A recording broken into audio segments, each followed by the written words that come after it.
Hola, ¿cómo están? Nuevamente en Panorama Económico por TLV1, Toda la Verdad Primero. Y el programa de hoy, que creo que lo vamos a titular Se viene el estallido, guarda una estricta relación con la última entrega que hicimos de este programa. Es que en realidad la crisis ya va entrando en una etapa de desenlace fatal y terminal. Y cuando hablamos de estallido, debemos recordar que formamos parte de un modelo que se viene dando hace más de 50 años. Un modelo de economía de casino, un modelo de concentración de renta financiera, fuga y endeudamiento, que deja un tendal de industricidio, gente desocupada, desempleo crónico y pauperización de buena parte de la población. Y seguramente ese saldo es el que vamos a ver después que esta crisis termine de surtir efectos definitivos. No obstante, ya tenemos que advertir que, como venimos diciendo desde hace 2 años y en sucesivas entregas de este programa, que ustedes las pueden ver sin ningún temor a quedar perdido, porque uno tras otro se engarza para explicar, a hacer un diagnóstico de lo que hace esta administración, los grandes errores de diagnóstico y obviamente lo que era inevitable, la crisis, ¿no? O sea que ustedes pueden ver las anteriores entregas de este programa sin ningún temor a quedar perdido respecto al momento en que en su momento se dijeron las cosas. Y en este caso, lo que tenemos es que este estallido ya ocurrió. Ocurrió por el gran default social que está generando. En cuanto a gente desocupada, gente que ya no puede comer las 4 veces al día, gente que ya no se medica, niños que no se nutren y una gran cantidad de marginados que va a dejar este plan. Empresas pymes que quiebran, cierran, empresas transnacionales que se van y una economía que se endeuda cada vez más. Este es el estallido del que estamos hablando, más allá del desenlace muy duro que vamos a tener próximamente. Desenlace que va a operar en 3 fases. La fase económica, hoy es el día 18 de septiembre de 2025, hay un gran problema con los bonos y acciones argentinas que están cayendo, el dólar está cotizando a 1.500 pesos por unidad de dólar, el riesgo país ya supera los 1.400 puntos básicos, algunos bancos ya no están operando en dólares, algunos bancos privados esencialmente, que son los primeros que se alejan del sistema y generando una suerte de corralito selectivo de hecho del sector privado, ¿no? Y obviamente también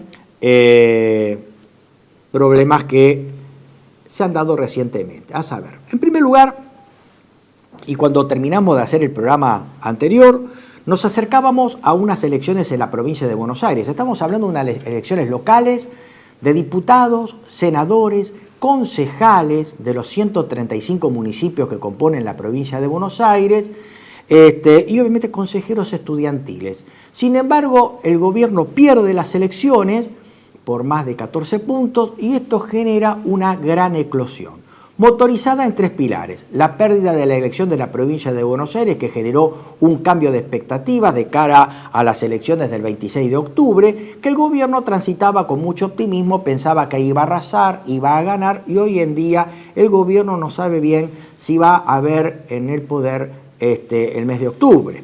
En este caso estaríamos hablando de los idus de octubre, no los de marzo, ¿verdad?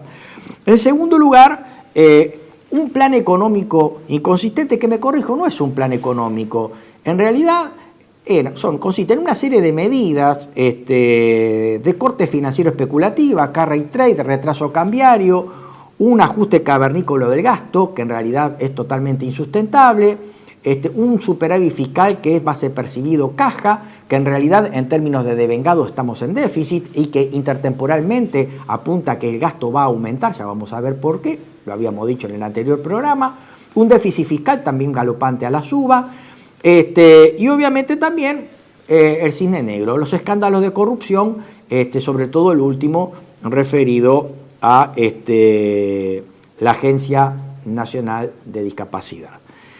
Sobre estos temas habíamos hablado con anterioridad, pero a eso se agrega que en el día de ayer, 17 de septiembre, asistimos a una multitudinaria marcha de jubilados a la que se agregaron los estudiantes de nivel medio y sobre todo universitarios, y también personal de la salud, con motivo de lo que finalmente ocurrió en la Honorable Cámara de Diputados. Se operó el rechazo de los vetos a las leyes de financiamiento universitario y a la ley de salud. Específicamente nos estamos refiriendo al caso Garrahan. Y finalmente, en el día de hoy, como remesón de lo acontecido en el día de ayer, tenemos este descalabro económico-financiero. Un dólar a 1.500, un riesgo país arriba de los 1.400 puntos básicos, una brutal caída de los bonos y acciones, que obviamente si no analizamos rondan el 60 o 70% al año. Actualmente está sesionando el Senado de la Nación. Y finalmente, lo que nos hace ver es que a este gran estallido social, estamos en default social, a esta gran crisis política se va a sumar la crisis económica y la social. Una crisis a tres bandas: política, económica y social. Lo que sí vislumbramos es que estamos rumbo a una nueva era, y Dios así lo quiera, a una nueva era en la que deberemos generar un giro copernicano en un modelo de acumulación perverso que tenemos, que es el económico, financiero, rentístico, a un modelo de industrialización, desarrollo y producción. No queda otra alternativa. Nuestro país ya no tolera este tipo de ajustes fiscales que tienden a generar una gran transferencia de ingresos a favor del sector, el sector especulativo rentístico y el sector primario exportador, generando industricidio, pobreza extrema, desempleo crónico y endeudamiento, como lo venimos diciendo a lo largo de este programa. Debemos apartarnos de este modo de pensar la economía. Hay un plan alternativo, este espacio lo tiene, con gente como el doctor Conesa, Juan Carlos Bacareza, el doctor Ragonesi, Héctor Giuliano, doctor Luz y quien les habla. Conformamos un grupo de economistas de la buena economía, de la otra buena economía, de la economía del desarrollo, la producción, la industrialización, o sea que un plan alternativo existe. Lamentablemente, lo que tenemos es que dentro de esta gran crisis, los planes alternativos apuntan a regenerar este tipo de modelos totalmente perniciosos a la economía nacional. Ya tenemos lo que yo llamo los liberales 2.0, que toman distancia del gobierno, pero en definitiva resultan ser la misma cosa porque siempre terminan proponiendo lo mismo con los resultados lamentables, ¿no es cierto? Lo que sí es cierto que detrás de una gran crisis a veces surge algo nuevo. Muchas veces las crisis nos llevan a los prolegómenos de una nueva y futura crisis. Ojalá que esto no ocurra y ojalá que esta crisis sea terminada en el sentido de que constituya un aprendizaje para los argentinos para no volver a tropezar siempre con las mismas piedras. Si las cosas se hacen bien, lo veremos en los próximos minutos, quizás un nuevo mandatario que por ahí termine este periodo, que va a culminar el 10 de diciembre de 2027, si hace bien las cosas, por ahí se quede 10 años, porque quizás este nuevo mandatario, si hace las cosas bien, va a completar este periodo que terminará el 10 de diciembre de 2027, seguramente va a ser elegido por 4 años y si las cosas van bien, termine siendo elegido por otros 4. Por eso hablo de una nueva era posible, porque si el próximo presidente hace bien las cosas, es quizás que se quede 10 años. Y obviamente también un caso especial que debemos resaltar. Lamentablemente nuestro país ha tenido la maldición de las 3M, yo digo. Las 3M, que no estoy hablando de la cinta engomada de la gran fábrica manufacturera de Minnesota, ni de la cinta engomada me estoy refiriendo. Las 3M me estoy diciendo la maldición de las 3M. Menem, Macri y Milei. Y obviamente una agenda también bastante pesada que también nos sumió a esto, que fueron los años de kirchnerismo, que también es responsable de esto. Si hemos tenido un Mauricio Macri como presidente de la Nación, si hemos tenido a un Milei como presidente de la Nación, la culpa apunta a una persona, esencialmente, que es la doctora Cristina Fernández de Kirchner, que también es responsable de todo esto que nos está ocurriendo. El gobierno, no obstante, se siente optimista de cara a octubre. Cree que esto lo va a revertir, pero esto está desarmándose, esto está crujiendo. Estamos, creo, entrando a un desenlace definitivo. Y dicho sea de paso, ¿quién vota un gobierno que se está cayendo? ¿Quién vota un gobierno que cada vez tiene menos credibilidad, verdad? Entonces, también tenemos que pensar que estamos hablando de las elecciones del 26 de octubre, que son elecciones que va a cambiar una partecita del Congreso. Estamos hablando solo la mitad de la Cámara de Diputados y un tercio del Senado solamente se renovarán. Y el gobierno apunta como que esto va a generar un cambio muy importante en su poder dentro de las cámaras, lo cual no es cierto. El gobierno, a lo sumo, como mucho y como muy exitoso, podrá llegar a un tercio para trabar las iniciativas legislativas del Congreso. Y nada más que eso. Pero vamos a hablar un poquito de la gran crisis de representatividad que tiene nuestro país, de la gran crisis de legitimidad que tiene nuestro país. Y vamos a posicionarnos en las elecciones de la provincia de Buenos Aires. En los diarios generalmente nos presentan que el peronismo ganó en todas las secciones electorales menos la de la zona sur de la provincia de Buenos Aires, es decir, la quinta y la sexta, ¿no? Entonces, ahí está el primer mapa. Esto es lo que se presenta en los diarios generalmente, ¿ven? En violeta, zona sur de la provincia de Buenos Aires, está la quinta y sexta sección electoral y el gobierno de Kicillof habría ganado en la restante, ¿no es cierto? Pero hay que recordar que esto es al solo efecto de ver cómo se reparten los senadores y diputados puestos en juego en las elecciones del 7 de septiembre. Lo que en realidad tenemos que considerar es que la provincia de Buenos Aires tiene 135 municipios, de los cuales, y ahí vamos a ir al segundo mapa, ganó la mayoría de ellos. Este es el mapa real, ¿no es cierto? Lejos de pintar el mapa de la provincia de Buenos Aires de violeta, tal como pretendía el gobierno de Kicillof, en realidad se terminó pintando de celeste del peronismo a cargo del titular del Ejecutivo del primer Estado argentino, Axel Kicillof. O sea, este es el verdadero mapa que tenemos que ponderar. Pero hay algo más, y esto también, por ejemplo, lo resaltaba en el último programa el teniente coronel Santiago Roque Alonso.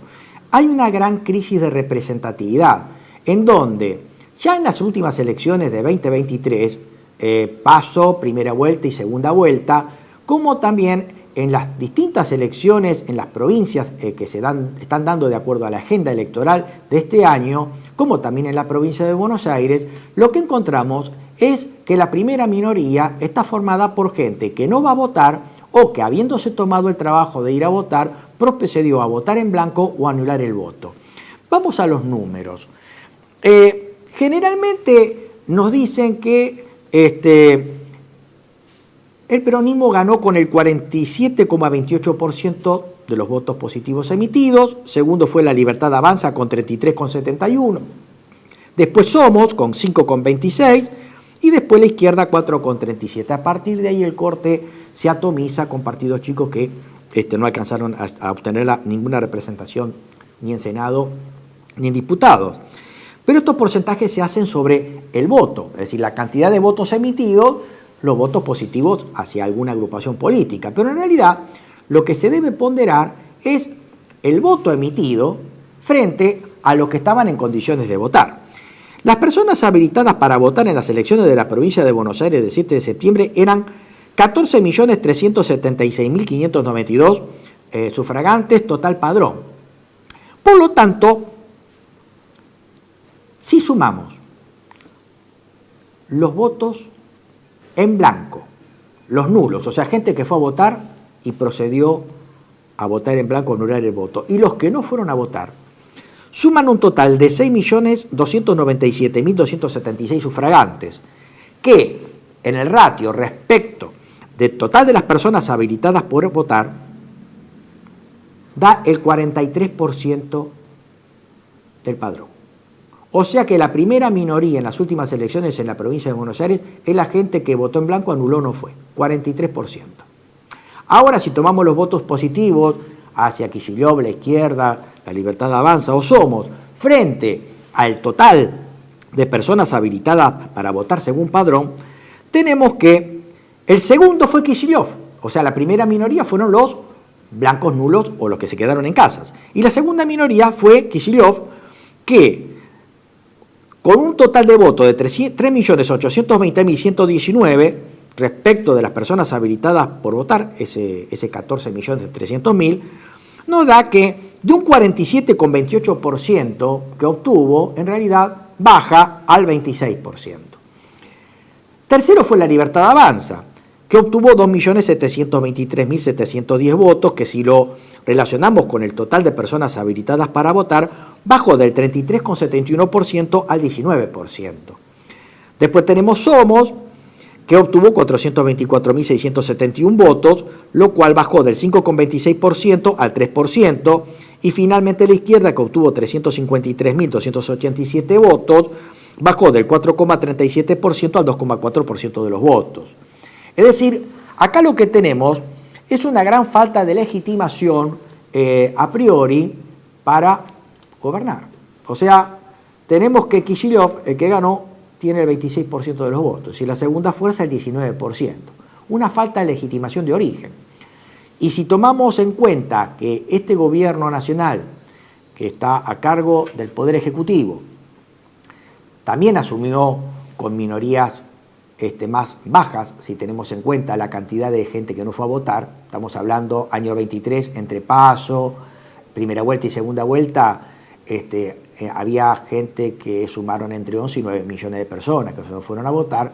También tenemos que el gobierno nacional cuenta con una falta de legitimidad de origen, a la que refuerza con una falta de legitimidad de ejercicio del poder.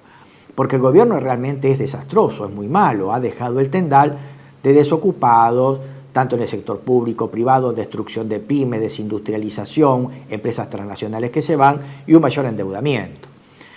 Por lo tanto, hay una gran falta de legitimidad en el ejercicio, lo cual lo deslegitima totalmente frente al electorado. Y esto se está viendo a partir de esta crisis con este juego de tips que hacen que este gobierno actualmente esté entrando en una crisis muy seria. También lo que estamos viendo es que no hay un plan B. Los que están afuera observando esto son la misma gente del establishment. Por ejemplo, en primer lugar, Diario de Hoy, aparece una persona que siempre estuvo a favor del gobierno y que ahora se está dando vuelta. Es el titular de Fiat, Cristiano Rattazzi. Ahí dicen, Cristiano Rattazzi alerta sobre el riesgo país. Cuando supera los 1.200 puntos hay un freno en la confianza y esto es grave. Me parece que la confianza ocurrió mucho antes. Esta es la típica burguesía frustrada que tenemos, ¿no es cierto? Amiga de los cócteles o en los veraneos de Punta del Este. Obviamente también tenemos algunos economistas del establishment que como colegas deberían haber previsto, deberían haber advertido los peligros de este inconsistente plan económico, entre comillas, que en realidad es un plan de negocio para los sectores financieros, rentísticos y extractivos del país. Por ejemplo, ahí tenemos a Miguel Kigel, que dice que no me gusta lo que veo, recién ahora no le gusta lo que ve, cuando en realidad desde este espacio y los colegas que formamos parte de la buena economía, desde antes de que este gobierno asumiera, habíamos advertido los peligros a los que se iba a someter al país con estos planes que realmente producen o son o constituyen una arma de destrucción masiva de naciones, ¿no? Ahí tenemos otro colega también, Abraham, en la siguiente imagen, esto apareció en los diarios de hoy, que también dice, hasta que no haya definiciones políticas claras, cuando las hubo en realidad, ¿no? La volatilidad va a continuar, y con una hermosa sonrisa gardeliana. Entonces, el problema es que el gobierno está en crisis, está totalmente erosionado su respaldo, los mercados le han soltado la mano y también el poder permanente y real, lo que se llama círculo rojo, está haciendo un verdadero casting de cómo va a continuar esto. En la última reunión, en el Hotel Yao Yao, Elstein también está haciendo casting a ver quién se queda. Ya hay algunos que se están probando la ropa como ministro de Economía, como por ejemplo Melconian, inefable para ese tema. Y el gobierno aparece ya con una elección perdida en provincia de Buenos Aires y seguramente va a reeditar resultados desastrosos en las próximas elecciones del 26 de octubre, si es que llega, el gobierno se parece mucho a la administración de la Rúa. Triste, solitario final y como Pato Rengo, ¿no es cierto? Y obviamente esto genera una anticipación de las expectativas y una economía que va rumbo a un cambio de paradigma, no sin antes una crisis muy severa, en donde uno ineluctablemente va a presagiar un tipo de cambio alto, mucho más alto, por ahí un overshooting, por ahí un dólar que se llegue a sobrepasar los 3.000 pesos, 3.500, después por ahí regresa a un nivel de equilibrio, pero pronosticamos un overshooting muy severo, porque hay una gran masa de pesos que van a buscar dólares que no están, una inflación superior a la esperada, en donde ya se está viendo en el trasvaseamiento de precios de artículos de primera necesidad. Y lo que es peor, esta crisis, a diferencia de la de 1989 y 2001, encuentra a las empresas sin stocks, porque buena parte de las empresas estaban timbeando, se han tenido destruido su capital de trabajo y entonces van a ver que sus productos van a subir sin que estén en las estanterías o con productos pocos en las estanterías. Desequilibrios internos y externos, producido por un resentimiento de la cadena de pagos, un resentimiento de la cadena de distribución y la imposibilidad de pagar compromisos externos, tanto a nivel local, probablemente veamos que alguna obligación negociable va a quedar en default, como también podemos decir que va a haber o estamos muy próximos a un default soberano. Y obviamente el default soberano no se va a dejar esperar, dado a importantes pagos de bonos y deudas multilateral a partir de este año de 2026. Y probablemente también lo que veamos, y esto es lo más grave, después vamos a dar unas palabras finales sobre este tema, hasta tengamos la posibilidad de observar un corralito o un plan Bonex. El gobierno está esperando pacientemente como de la Rúa, tratando de que comiencen a venir los flujos de dólares a partir de las inversiones efectuadas en el sector petrolero, litio, cobre y gasífero, pero en realidad especialistas nos dicen que esto va a tardar 3 años más o menos en que estas inversiones maduren e impacten en la balanza comercial. O sea que si el gobierno espera esto, realmente está esperando un milagro, al igual que de la Rúa cuando decía que esto podría haber ocurrido, su gobierno podría haber continuado de haber venido el impacto positivo sobre el precio de los commodities, cosa que ocurrió pero una vez que de la Rúa ya no estaba en el gobierno. De paso, no voy a mencionar mucho sobre esta cuestión. El lunes 15 de septiembre el presidente presentó el presupuesto nacional, un verdadero dibujo, un presupuesto que seguramente, a la luz de los acontecimientos políticos presentes, seguramente va a ser modificado y eventualmente va a tener que ser discutido y reformulado totalmente. Por lo tanto, no vamos a dar datos sobre lo que el presidente Milei anunció el 15 de septiembre. Lo que sí vemos es que el presidente no tiene plan B, o sea, no tiene reacción. Habíamos dicho en el programa pasado que es un boxeador grogui, que está en guardia recibiendo golpes, esperando a ver cuándo cae, o algún salvataje, que puede ser por vía del secretario del Tesoro de Estados Unidos, que puede llegar a ocurrir o no, pero en realidad esto no va a cambiar en nada, porque los problemas estructurales el gobierno no los puede cambiar, porque no tiene plan B. Él simplemente se ajustó a decir que va a mantener el equilibrio fiscal y que lo peor ya pasó, lejos de una realidad. El presidente parece una persona que dice chistes malos o está cayendo en el ridículo, y del ridículo no se vuelve. Y respecto del blindaje, esto se parece mucho a De la Rúa. De la Rúa había anunciado el blindaje en diciembre del 2000 y terminó cayendo el 20 de diciembre del 2001. Acá se da un récord absoluto en toda la historia económica argentina. Un blindaje que se anunció meses atrás termina haciendo colapsar nuestro país y ponerlo al borde del default soberano casi en el mismo año. Yo nunca vi esto en la historia económica de nuestro país. Y así todo, surgen gente que está en ridículo y no va a caer del ridículo. No vamos a mencionar, pero hay gente que anda publicando en las redes una serie de 50 razones para votar a Milei en octubre, ¿no es cierto?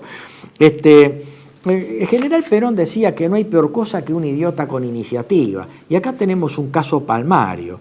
No voy a mencionar las 50 razones por las cuales habría que votar a Milei, pero simplemente vamos a aludir a algunas para que vean lo ridículo de esta postura. Ley antipiquetes, ¿no?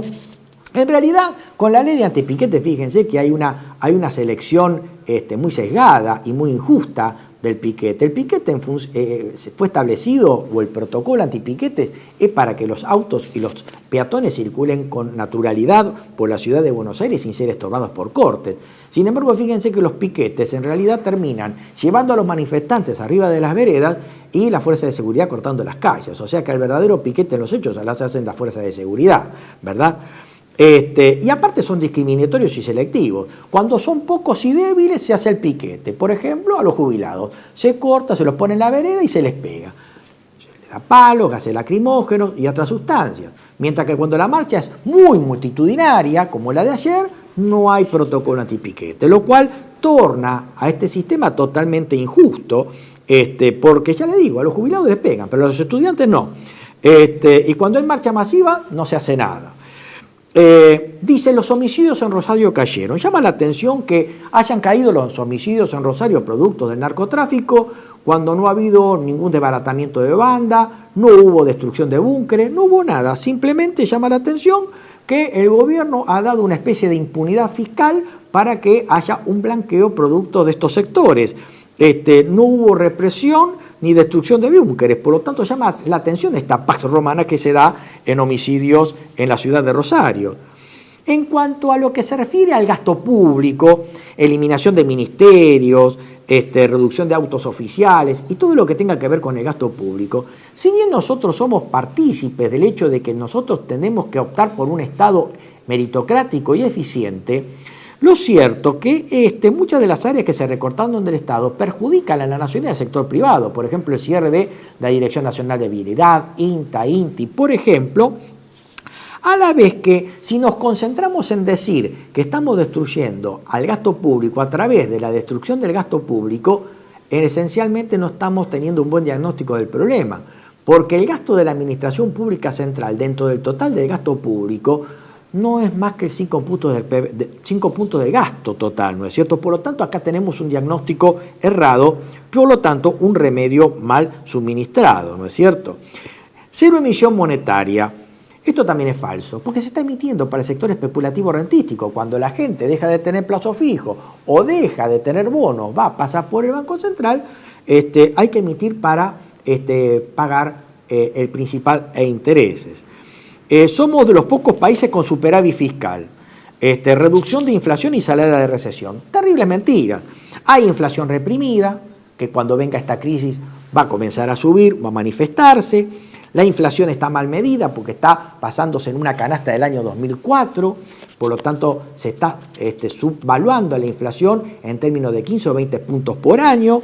Hay recesión, algunos sectores están aumentando, pero es el rebote del gato muerto. Y el déficit fiscal en términos de devengados existe y va a prolongarse a lo largo del tiempo por las razones que vimos en la anterior emisión de Panorama Económico. Es decir, está aumentando la participación del sector financiero y obviamente hay un gasto público que está pisado, pero en realidad va a aflorar, que es el del gasto público, jubilaciones o transferencias y sueldos de empleados públicos. Unificación del tipo de cambio. Hay distintos tipos de cambio en realidad. Contado con liqui, MEP, Blue, tarjeta, etc. Y acá vamos a hacer una pausa y nos vamos a ver después de un ratito para seguir viendo esta sarta de idioteces que se escriben en las redes y que tratan de engañar a gente que ya no puede ser engañada. Nos vemos en un ratito. Regresamos. Residencia como en casa, siempre contigo. Es un hogar habilitado en la ciudad de Buenos Aires con más de 30 años de experiencia en el cuidado de adultos mayores. Ubicada en el barrio de Villa Real, en pasaje Francisco Bauzá 2372, casi esquina Tinogasta. Ofrecemos atención personalizada y un ambiente cálido para nuestros abuelos. Contamos con habitaciones premium, con baño privado y TV por cable, menú supervisado por nutricionista, cocina de primera calidad, jardín terraza para el esparcimiento y conectividad para videollamadas y llamadas telefónicas. Además, ofrecemos servicios opcionales como peluquería personalizada y confección de ropa a medida.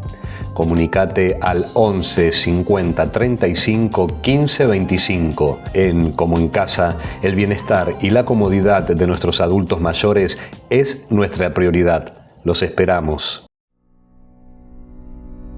TeleV1 se complace en anunciar que estará transmitiendo en su canal TeleV1 Clips valiosos programas emitidos antes de la censura sufrida. El lienzo prohibido, El revés del derecho, Combates por nuestra historia, Disenso, Historias de Malvinas, entre otros que podrán encontrar en este enlace.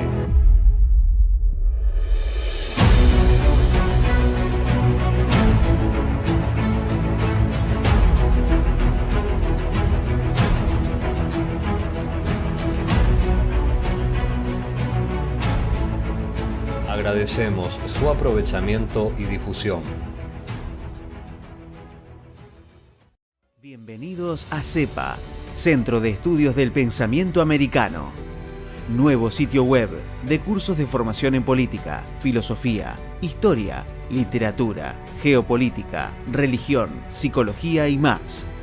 Cursos de formación que reflejan el verdadero pensamiento americano.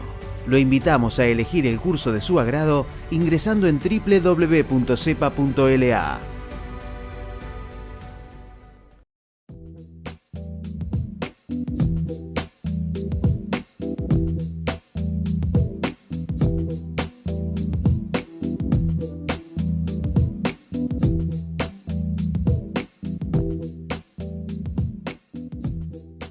Decir siempre la verdad primero tiene un precio. Dependemos de tu ayuda. TeleV1, toda la verdad primero.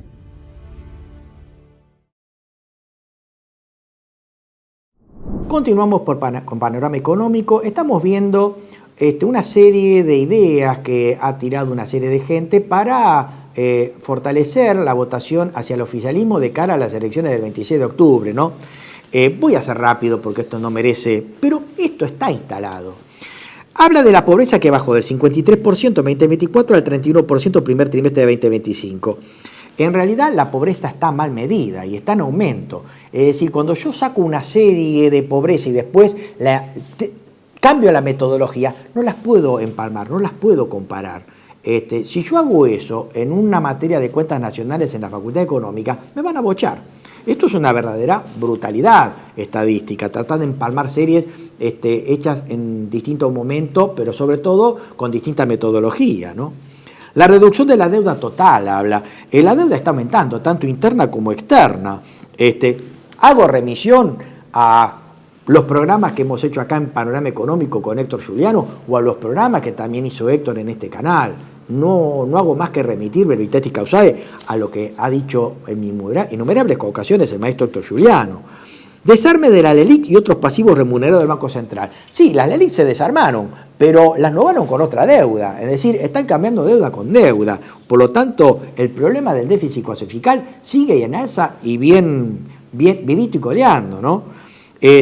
Aumento de la reserva del Banco Central. Las reservas están cayendo. Estamos al borde de una crisis de balance de pagos. Eliminación de retenciones. Fue anunciada por el presidente Milei en el último acto de la Sociedad Rural Argentina. Y en realidad lo que hay que decir que la gente, los socios, aplaudieron a Milei este anuncio, pero en realidad lo que hay que decir es que el nivel de retenciones, después de la baja anunciada por Milei, es el mismo que había durante la administración de Alberto Fernández. Yo no sé qué aplaudieron, o realmente si tenían noción de lo que estaban aplaudiendo. En cuanto a la parte micro, subió los montos de las transferencias que la AFIP ya no te persigue. En realidad, más allá de la reforma tributaria regresiva que introdujo este gobierno y que fue analizada en Panorama Económico de otras entregas pretéritas, en realidad lo que tenemos es una especie de blanqueo permanente, sin recaudación y una suerte de mínimo que se ha elevado y que permite una evasión más cómoda por parte de los sectores que no cumplen con sus obligaciones tributarias. Después habla de, ahora pueden pedir por internet cosas que en el resto del mundo son normales. Liberó las importaciones. Y lo que es cierto es que el retraso cambiario, unido a la baja de aranceles, está destruyendo al sector pyme. Todo para poner contento a este señor que puede comprar cosas en cualquier lugar del mundo y sin sobresalto, ¿no? Recuperación de los salarios en dólares. Esto ya lo vimos durante 10 años, durante la época de la convertibilidad. El asalariado podía tranquilamente ver valorizado su salario en dólares, podía comprarlos, es más, pero el poder adquisitivo de ese salario, sea en pesos o en dólares, era muy bajo y caía a lo largo del tiempo. Por lo tanto, de nada sirve tener salarios altos en dólares cuando yo no puedo completar una canasta para la supervivencia. Ley de bases. Bueno, la ley de bases no es un logro, tiene algo que es altamente bochornoso, que es el régimen de inversiones de grandes, el régimen de incentivo a grandes inversiones, que en realidad se traduce en un bill de inmunidad fiscal, aduanera y cambiaria para un grupo de empresas de grandes inversiones a partir de $200 millones y por 30 años, ¿verdad? Dice, se acabó la justicia social para robar. Una cosa es tratar de investigar aquellas prestaciones que se dieron mal, pero otra cosa distinta es dejar el tendal de jubilados sin asistencia, discapacitados y niños, ¿verdad? El sector privado volvió a generar empleo. Es totalmente lo contrario. El sector privado está generando un fuerte desempleo y la destrucción de puestos de trabajo, tanto en el sector pyme como empresas, por ejemplo, las transnacionales que se van del país. Cada vez más profesionales consideran regresar. Me remito al anterior. Más que nada es un modelo totalmente expulsivo de gente, ¿no es cierto? Eliminación de la agenda woke que habla, ¿no? Y acá también una verdadera mentira, porque, por ejemplo, cuando se cierra el INADI, las funciones del INADI fueron transferidas al Ministerio de Justicia, por lo tanto no es así. Del mismo modo también los ciudadanos o muchos ciudadanos son víctimas de los llamados observatorios privados que tratan de ver el desempeño de esta gente en la actividad pública, por ejemplo, diarios, revistas, redes sociales, etcétera, a los efectos de criminalizarlos. Y sabemos bien que está prohibido el espionaje interno. Sin embargo, estos observatorios lo hacen y ponen en aprietos y dificultades a ciudadanos que simplemente opinan. Obviamente esto contrariando a la libertad de opinión que se supone en nuestro país siempre se alardea como una garantía, ¿verdad? Después habla de un fin del curro del SADAIC. Lo que implica es legitimar la evasión de gente que no paga los derechos de autor de intérpretes y compositores, que es el producto de su trabajo. Y una vez que hace difusión pública genera un hecho imponible, que es pagar las regalías por la obra que ha hecho o que ha interpretado. Otro rechazó el aborto. Es mentira. Este gobierno, del mismo modo que la fórmula presidencial, cuando estaba en la Cámara de Diputados, no generó ningún proyecto de ley tendiente a derogar la ley del aborto, tanto el presidente como la vicepresidente. Es más, hoy en día el aborto puede realizarse fácilmente hasta en farmacia, porque el decreto 70/23 permite que los abortos puedan realizarse, por ejemplo, en una farmacia. Y terminando con este tema, yo no voy a seguir mencionando más puntos. Lo que tenemos es que más allá de esta crisis tenemos gente que sigue pretendiendo lavarnos el cerebro y mostrarnos una realidad paralela e inexistente, ¿verdad? Estamos en un panorama realmente distópico de un país que está en crisis, está crujiendo y está en una crisis que seguramente nos va a llevar a novedades en la parte política. No quiero entrar en detalles explícitos, pero sí ha llegado el momento ahora de hablar de derecho constitucional. Vamos a tocar un tema que tiene que ver con la acefalía. O sea, cuando no está el presidente, o por ahí cuando no está el vicepresidente. En este sentido, la Constitución Nacional, en su parte pertinente, dice, artículo 88, leo, abro cita, en caso de enfermedad, ausencia de la capital, muerte, renuncia o destitución del presidente, el Poder Ejecutivo será ejercido por el vicepresidente de la Nación. Y acá viene lo más interesante. Punto seguido. En caso de destitución, muerte, dimisión o inhabilidad del presidente y vicepresidente de la Nación, el Congreso determinará qué funcionario público ha de desempeñar la presidencia hasta que haya cesado la causa de inhabilidad o un nuevo presidente sea electo. Así es la fórmula que utiliza el artículo 88 para estos casos. Y no dice más, deja abierta el tema, sobre todo por las cuestiones que vamos a ver en los próximos minutos. En cuanto a la ley de acefalía, tenemos que contar un poquito de historia. No existía una ley de acefalía cuando estaba vigente la Constitución Nacional en la época de los presidentes Mitre, Sarmiento, Avellaneda, y aún antes, ¿no?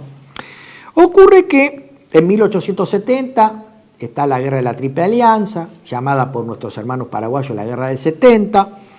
El presidente era Bartolomé Mitre y se encontraba a cargo del ejército argentino en la Guerra de la Triple Alianza. Por lo tanto, quien ejercía la presidencia de la Nación en esa época era el vicepresidente Marcos Paz.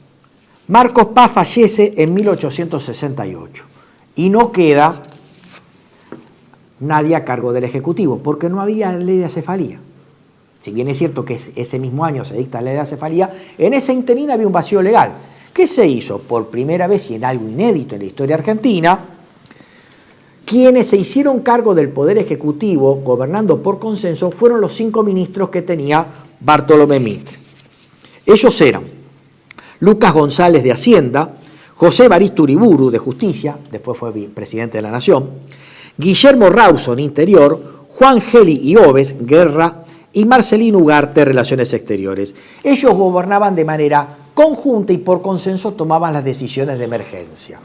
Sin embargo, como decía, ese mismo año, 1868, se dicta la Ley 252 de acefalía, que estableció, entre otras cosas, el orden sucesorio que hoy impera en nuestra legislación vigente. Vale decir que quien reemplaza al presidente es el vicepresidente, lo dice la Constitución, y en ausencia del vicepresidente de la Nación, quien ejerce interinamente la presidencia es A, el presidente provisional del Senado, B, el presidente de la Honorable Cámara de Diputados de la Nación, C, el presidente de la Corte Suprema de Justicia de la Nación.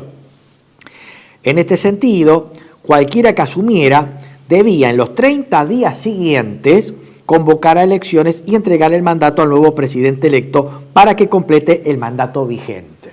Sin embargo, en el año 1975, época de una gran convulsión política social en nuestro país, la ley 252 de la ley de acefalía es derogada por la actualmente vigente 20972, la cual fue modificada en el año 2002 en época del presidente Duhalde por la ley 25716. Por lo tanto, lo que tenemos actualmente es la Constitución, artículo 88, ley de acefalía 20972, con la modificatoria introducida por la administración Duhalde o durante la administración Duhalde 25716. Dice el artículo primero, abro cita, en caso de acefalía por falta de presidente y vicepresidente de la Nación, el Poder Ejecutivo será desempeñado transitoriamente, en primer lugar por el presidente provisorio del Senado, en segundo lugar por el presidente de la Cámara de Diputados y, a falta de estos, por el presidente de la Corte Suprema de Justicia de la Nación, hasta tanto el Congreso reunido en asamblea haga la designación a que se refiere el artículo 88 de la Constitución Nacional. Por lo tanto, actualmente, haciendo un juego de lo que dice este artículo primero de la ley de acefalía con lo que dice el artículo 88, la línea sucesoria actual quedaría conformada, en primer lugar, por la vicepresidente de la Nación, Victoria Villarruel. En segundo lugar, por el presidente provisional del Senado, Bartolomé Abdala. En tercer lugar, por el presidente de la Honorable Cámara de Diputados de la Nación, Martín Menem. Y en tercer lugar, por el presidente de la Corte Suprema de Justicia de la Nación, Horacio Rosati.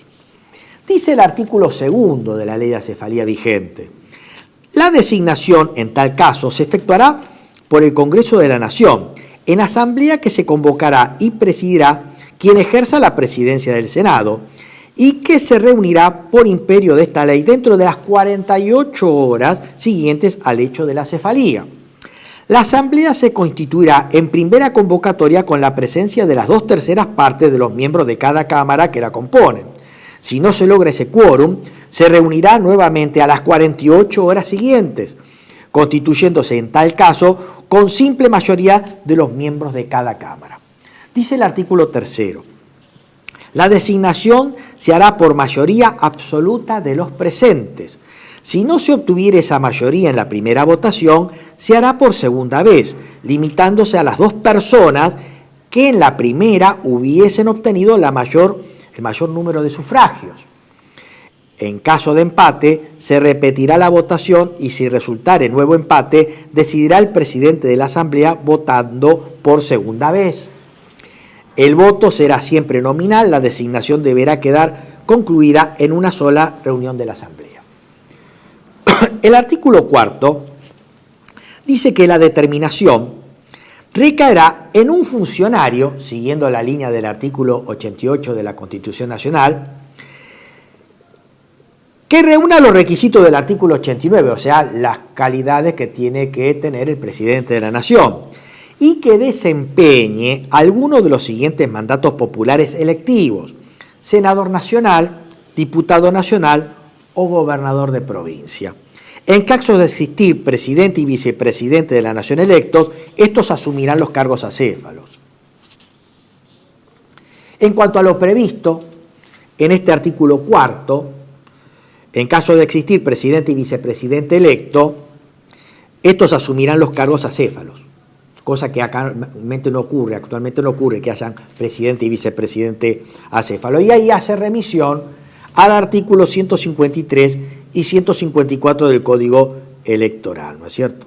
El cual establece, el artículo 153 del Código Electoral Nacional, que en caso de muerte o renuncia de cualquiera de los candidatos de la fórmula que haya sido proclamada electa, se aplicará lo dispuesto en el artículo 88 de la Constitución Nacional. Y el 154 dice, en caso de muerte de los 2 candidatos, o sea, presidente y vicepresidente electo, cualquiera de las 2 fórmulas más votadas en la primera vuelta electoral y antes de producirse la segunda, se convocará a una nueva elección. Esto es un caso hipotético, no está aconteciendo en la actualidad. El artículo 6 de la Ley de Acefalía vigente dice que el funcionario que ha de ejercer el Poder Ejecutivo actuará con el título que le confiere el cargo, presidente, pero con el agregado en ejercicio del Poder Ejecutivo. Ahora, sobre la base de este plexo normativo, vamos a ver qué ocurrió en la última crisis que hemos tenido, que es la de crisis del 2001-2002. Tenemos que el 21 de diciembre del 2002 renuncia el presidente de la Rúa. Como el vicepresidente Carlos Chacho Álvarez ya había renunciado en octubre de este año,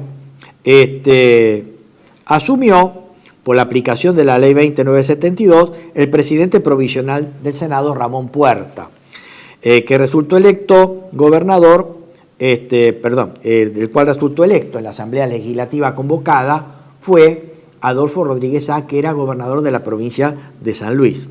La elección fue el 23 de diciembre de 2001. En dicha asamblea se dispuso que se convocarían elecciones el 3 de marzo del 2002. O sea, ahí tenemos que no iba a cumplir mandato Rodríguez Sá, que si no, se convocaban elecciones para el 3 de marzo del 2002, bajo el sistema de ley de lemas para que el presidente electo complete el mandato inconcluso en el espíritu de la derogada Ley 252. Esto se va a abandonar con la reforma. Ante la gran crisis bíblica que teníamos en el 2001-2002, el doctor Adolfo Rodríguez, ya sabemos, fue a Chapadmalal, tuvo una serie de inconvenientes, le cortaron la luz, le quitaron la custodia, escapó de la residencia de Chapadmalal, se fue a su provincia, 7 días después de asumido, y renunció al cargo desde su provincia el 30 de diciembre del 2001. Como Puerta ya había renunciado, asumió la presidencia el presidente de la Honorable Cámara de Diputados, Eduardo Camaño, quien convocó nuevamente a una asamblea legislativa que ungió como presidente al gobernador de la provincia de Buenos Aires, doctor Eduardo Duhalde, pero con mandato, acá está lo importante, con mandato hasta el 10 de diciembre del 2003, o sea, cumple mandato. Y esto es un poco lo que nos ha dejado el plexo normativo y la praxis adoptada en la última crisis institucional importante que tenemos. En este sentido, hago alusión al texto de designación de Duhalde en la Asamblea Legislativa con fecha 1 de enero del 2002. Específicamente me voy a detener en el considerando 5 y 6 de este instrumento, que dice que existe consenso suficiente para que el cargo de presidente de la Nación Argentina sea ejercido por el actual senador nacional por la provincia de Buenos Aires, Eduardo Alberto Duhalde. Que el mandato del presidente elegido por la Asamblea para ejercer el Poder Ejecutivo Nacional vencerá en forma automática y de pleno derecho el 10 de diciembre del 2003. Hago una fe de rata, Duhalde había sido gobernador de la provincia de Buenos Aires, pero en este caso era senador nacional, ¿no? Finalmente, sabemos que la crisis imperante, no resuelta, algo más o menos parecido a lo que está pasando ahora, una gran crisis que no podía ser resuelta, no había plan B, un gran vacío de poder, una crisis dirigencial, crisis larga, 5 presidentes, ¿no? Y bueno, Duhalde también fue víctima de esta crisis larga, crisis imperante, el hecho detonante, fueron 2 manifestantes de izquierdas muertos, Cotequi y Santellán, en la estación Avellaneda, el día 26 de junio del 2002, el gran asambleísmo popular que había en todo el país y en la ciudad de Buenos Aires, producto del corralito, el corralón financiero, y al grito de que se vayan todos, Duhalde decide convocar a elecciones y entregar el mandato el 25 de mayo del 2003. No obstante, prevé o promueve la modificación de la ley de acefalías por la ley 25.716, tal como habíamos dicho. Y acá viene esta cuestión que seguramente va a suscitar un problema si esta crisis que tenemos en el país rememora lo que ocurrió en el 2001-2002. Hay 2 posturas que divide aguas entre los constitucionalistas. Una dice que es la más estricta a la letra de la ley, que el presidente electo en la Asamblea Legislativa lo que tiene que hacer es inmediatamente convocar elecciones, porque los 2 cargos que se eligen por el voto directo y popular son los de presidente y vice. Y se rige en este criterio por estricto cumplimiento de la letra de la ley. ¿No es cierto? Ahí tenemos una parte de la biblioteca. Por lo tanto, interpreta que esta parte final del artículo 88 de la Constitución Nacional, cuando dice o habla de un funcionario público ha de desempeñar la presidencia hasta que haya cesado la causa de inhabilidad o un nuevo presidente sea electo, debe convocar elecciones. Por lo tanto, sería inconstitucional que el presidente que quede en ejercicio cumpla el mandato. Pero fíjense que tenemos el antecedente de Duhalde, ¿no? Que si bien no completó el mandato, había recibido el mandato del Congreso para que cumpla el mandato. Esto en el espíritu del artículo 94 de la Constitución, que dice que los 2, tanto presidente y vice, son los 2 cargos elegidos directamente por el voto de la gente, ¿no es cierto? Y el único candidato, el único cargo, el único legitimado para cumplir el mandato es el vicepresidente de la Nación, en los términos de la primera parte del artículo 88 de la Constitución Nacional. Sin embargo, hay otra corriente a la cual yo adhiero, que es una corriente más finalista, que dice, interpretando el artículo 88, y dado que un país que pierde al presidente y el vice, y el presidente tiene que estar convocado por una asamblea legislativa en los términos ya dichos, nos hace ver que un país en esta circunstancia está en una situación de gravedad institucional importante, con lo cual ese presidente electo en la Asamblea Legislativa está en un momento político, económico y social grave. O sea, el país no está para bollos. Ese presidente, o el país en realidad, no está en condiciones de estar convocando elecciones, porque la situación es grave.